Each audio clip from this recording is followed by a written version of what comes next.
What about Lee Haney? I feel like he was the guy who kind of set the standard for having those full round shoulders. Hello, ladies and Gen X. Today I got a little bit of a different one. I got a great comment under one of my short videos, and I thought it was too great to make another short video. So I decided to unpack it a little bit with all of you and Bernard, who took the time to actually write this all down. So let me just read the comment in full, and then we're gonna analyze it a little bit, and I'm gonna share my take about this one. What about Lee Haney? I feel like he was the guy who kind of set the standard for having those full round shoulders. Maybe not the best ever, but I think relevant to the topic, as he is the person who really kind of made it judged and a standard. Before, it didn't matter so much. I think it's an interesting talking point. This one has kept me interested.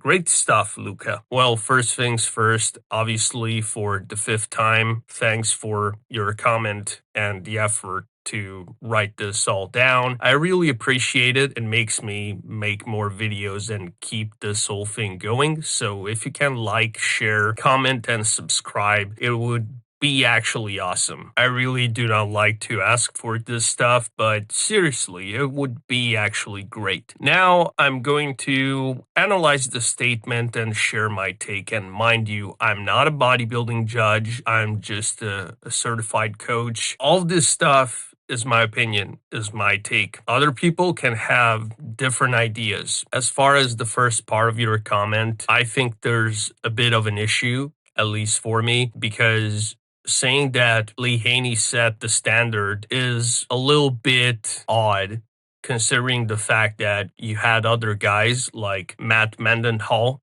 coming up and probably being the only guy that could really rival Lee Haney. Lee Haney said it himself. The only guy he was really scared of was Matt Mendenhall. He doesn't mention Gunnar Rosbo because, of course, he was eliminated prior by his nerve injury. But let's just say that many other guys were coming up with the same idea. So I think it's kind of like the same thing with the invention of rock as a genre of music. A lot of people would say that the Beatles invented it, but at the same time, you had a lot of other people coming up and experimenting almost with the same things and crossovers from blues and other genres. Even people like Chuck Berry, Elvis Presley, or Bo Diddley with his squared guitar, they were already kind of approaching that thing. So to say that Lee Haney set the standard, I think it was just something that was coming up in the 80s. As far as the second part of a comment, it's another half and half. I'm agreeing on one side, but on the other,